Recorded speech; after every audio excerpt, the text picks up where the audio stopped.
Pour reconnaître ce qui crée en vous le désir, c'est impératif de cibler ce qui vous excite puis vous stimule. Là, arrêtez-vous là, quelques instants. Portez attention à vos émotions. Ciblez l'odeur, l'heure, le mouvement, l'ambiance, la caresse, la situation, le vêtement, l'acteur même ou l'actrice qui provoque une certaine stimulation chez vous. Faites l'examen approfondi de vos propres réactions. Qu'est-ce qui vous plaît? Même, je dirais, là, décortiquez les 5 sens. 1, 2, 3, 4, 5.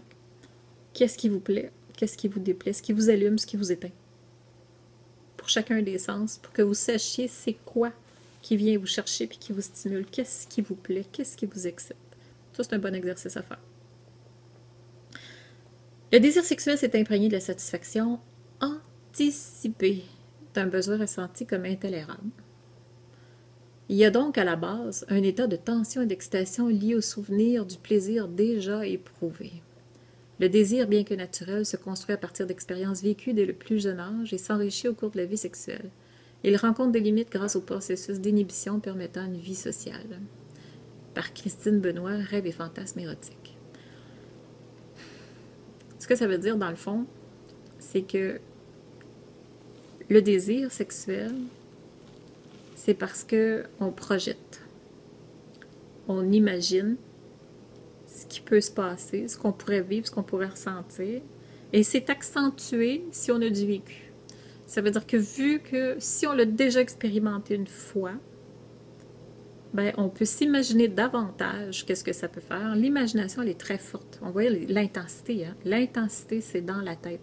Fait que dans le fond, on est dans le fantasme, on est dans la projection, on est dans l'anticipation. On se fait notre scénario, on imagine ce que ça peut être, ce qu'on peut ressentir, puis c'est ce que ça provoque. Le corps réagit selon l'esprit, selon ce qu'on vit, selon ce qu'on ressent. Donc, si on se résume, ok, je séduis quelqu'un qui me plaît, avec ou sans conséquence, ça se peut que ce soit juste de la séduction innocente. Si je cherche davantage, ben, je vais chercher à capter son attention. Une fois que j'ai obtenu l'attention de l'autre, le jeu séduction se poursuit. Là, on est prêt à tout pour plaire.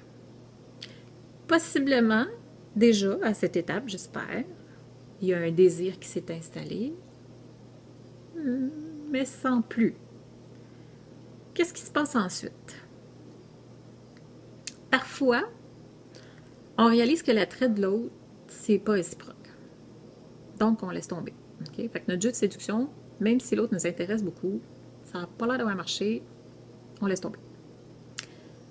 Parfois, au fil de la conversation, dépendamment du jeu de séduction de l'autre, on s'aperçoit que la personne, elle nous intéresse moins, qu'on met fin à notre jeu de séduction. Parfois, la séduction va s'intensifier lorsque les deux personnages se trouvent des points communs. Si tel est le cas, bien là, c'est parti. Là, le bal est vraiment démarré. Là, on veut en savoir sur l'autre, on veut en savoir plus. Le processus de séduction, il est très enclenché. Puis pour que la séduction s'intensifie, les deux partenaires doivent se plaire mutuellement. Sinon, si la séduction n'est que d'un seul côté, puis que l'autre refuse d'abandonner, bien, on peut facilement parler d'harcèlement. Ce qui est pas mal le cas de ce que j'ai vécu là. Ensuite, on se fréquente. Vient le temps des fréquentations. On apprend à se connaître davantage. On intensifie le processus de séduction, donc on élimine peu à peu les distances qui séparent deux êtres, autant physiquement que moralement. Déjà, l'idéal, c'est d'être franc, de se montrer comme on est. On a souvent tendance à se montrer plus beau, meilleur, de peur de décevoir. Mais on fait des choses qu'on n'a pas l'habitude de faire. On est plus fin que d'habitude, on est plus beau que d'habitude. On a plus de patience. Même si ça nous énerve. Bref, on lance un double message quand même. Puis c'est une erreur. Parce qu'un jour, de toute façon, le naturel revient au galop. On ne peut pas changer nos limites sous prétexte de plaire à l'autre. On est ce qu'on est. Si l'autre ne peut pas vous accepter comme vous êtes, il y a quelqu'un d'autre qui va le faire. Acceptez pas ça.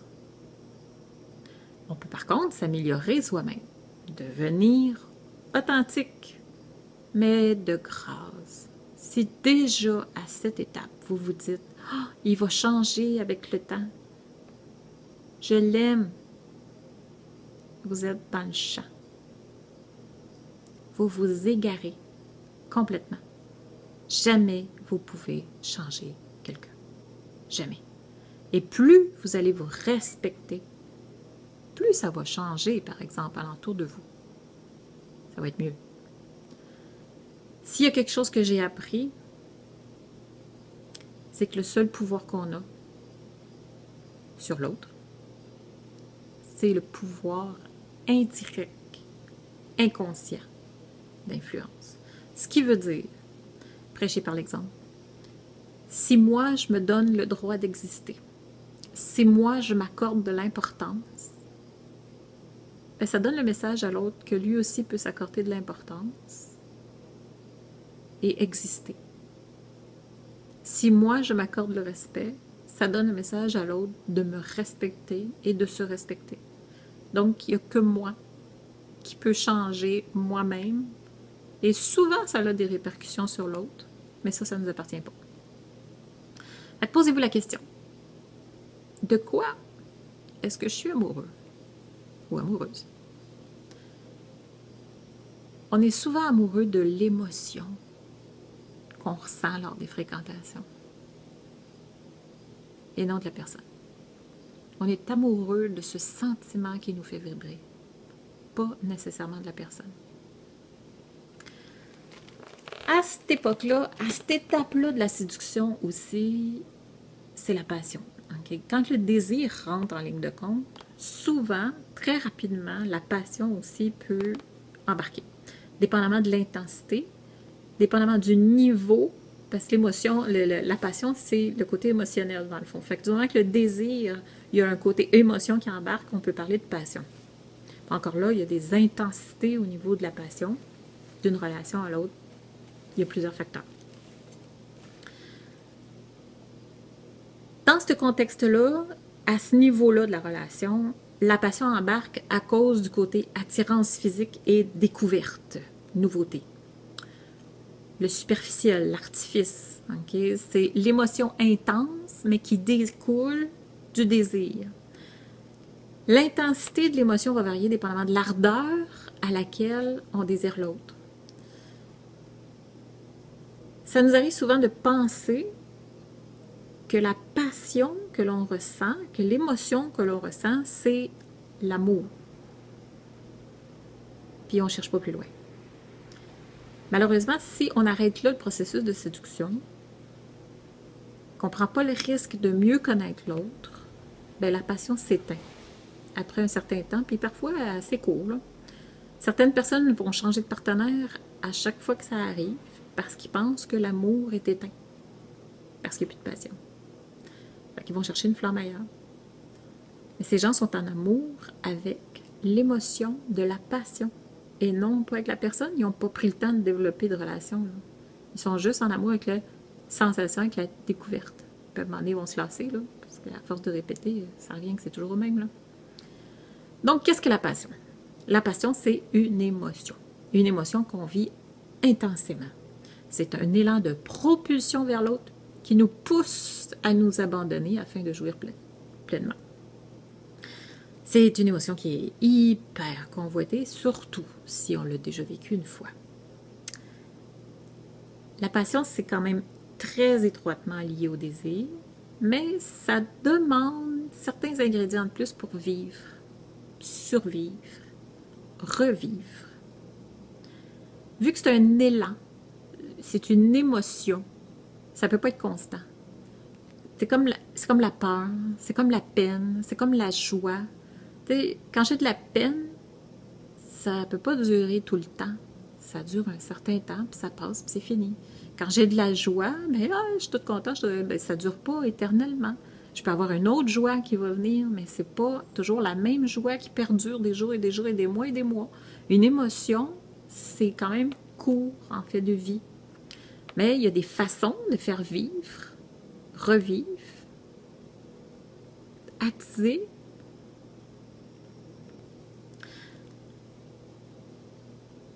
Elle peut vivre puis s'éteindre ou même être provoquée de différentes façons. Donc, ce qui provoque la passion, c'est, dans cette étape-ci, la découverte, le nouveau, donc la découverte du corps de l'autre. Autre chose pour faire vivre et revivre la passion, c'est l'intrigue, le mystère et même l'amour qu'on a pour l'autre. Donc, qu'est-ce que l'amour alors? L'amour, c'est un sentiment. Ça se développe dans la confiance et le respect. L'amour, c'est le même principe, c'est au même niveau que l'amitié. Ça se développe dans la confiance et le respect. Sans ces deux ingrédients essentiels-là, il ne peut pas y avoir d'amour. Ce n'est pas de l'amour. Non seulement le respect des autres, mais le respect de soi. Ne pas respecter ses propres limites, c'est un manque de respect envers soi-même. Ça engendre le sous-estime de soi. Il faut donc s'aimer soi-même, s'accepter comme on est, avec nos qualités et nos défauts. Le sacrifice de soi, c'est pas un geste d'amour, c'est un manque de respect envers soi. Parce que l'amour, elle ne demande pas un sacrifice, ni le sacrifice de ses pensées, ni le sacrifice de ses illusions ou de ses limites. L'amour, c'est le partage de tout ça. Puis s'aimer soi-même, ça veut pas dire non plus de s'éprendre de soi de façon narcissique non plus. Ou même de négliger l'autre.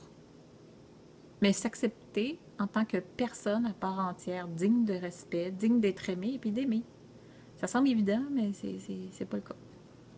Beaucoup vont demander, le processus de séduction, ça dure combien de temps? Combien de temps il faut que ça dure pour que ce soit bon ou que ça dure longtemps? Le processus de séduction, ça s'étale sur un certain temps. Ça peut varier de beaucoup, de quelques heures à quelques jours, à quelques mois et même quelques années. Généralement, lorsqu'on réussit à se séduire juste en quelques heures, on va parler d'un coup de foudre. Okay? Donc, ça veut dire que la présence de la passion et du désir est déjà là en l'espace de quelques minutes, là, quelques heures. Fait qu'on parle de coup de foudre. Ça ne veut pas dire que vous n'avez pas à apprendre à connaître l'autre davantage. Ça veut juste dire que l'intensité du désir et de la passion est arrivée beaucoup plus rapidement dans le processus de séduction. Parce que vous vous plaisez. Puis ça, c'est au niveau de l'attrait physique. Mais pour apprendre à se connaître, la procédure est là pareil, là. Sinon, vous passez à côté, là. La qualité que vous allez investir dans chacune des racines du couple. Okay? Les racines du couple, c'est le respect, c'est la confiance, c'est la complicité, c'est l'intimité, c'est la communication. Vous avez 5 grosses racines du couple. La qualité que vous allez apporter à chacune de ces racines-là, c'est ce qui va déterminer la durabilité, la longévité de votre amour. Apprendre à se connaître dans nos gestes et nos réactions, notre caractère, nos idées, nos pensées, nos habitudes, nos goûts, nos préférences, notre philosophie, mais surtout dans nos peurs cachées, dans nos craintes, dans nos doutes, dans nos espérances, dans nos joies, dans ce qui nous touche au plus profond de nous. C'est sûr que là, on comprend facilement que ce n'est pas une étape qui peut durer juste quelques jours. Ça s'étale sur plusieurs années en général, puisque pour connaître quelqu'un suffisamment, il faut avoir passé à travers certaines étapes. Il faut que le respect soit présent pour lui faire confiance, pour qu'on puisse lui confier ses peurs, ses secrets, ses jardins secrets. Ça peut prendre du temps. Un des ingrédients essentiels, c'est qu'on peut arrêter le processus de séduction à tout moment, consciemment ou non. Tout dépend à quel point on est prête à s'investir de notre personne ou de notre intention de départ. Il peut résulter que des problèmes d'un couple qui n'aurait pas le même but de séduction. ce que je veux dire, c'est que quand on séduit quelqu'un, qu'importe, homme ou femme, là, quand on séduit quelqu'un, quand le jeu de séduction embarque, si les deux partenaires, dans leur but de séduction, n'ont pas le même but, ça s'engage pas bien. OK, exemple. Vous êtes dans un cruising bar, OK? Vous êtes dans un bar, justement, pour séduire, essayer de trouver quelqu'un. Bon, c'est peut-être pas la meilleure place, mais enfin, il y en a beaucoup qui font ça. Vous allez faire des rencontres, puis il y a quelqu'un qui vous plaît. Bon. Mettons que, pour l'exemple, votre intention à vous est amoureuse, et son intention à lui, c'est une satisfaction sexuelle. Bon. Qu'est-ce qui va se passer? Ça se pourrait qu'il vous dise que son intention est amoureuse, pour ne pas vous déplaire, pour ne pas manquer l'occasion. Ça se pourrait que ce soit vous qui disiez que c'est juste une question sexuelle, mais que dans le fond, vous cherchez une intention amoureuse.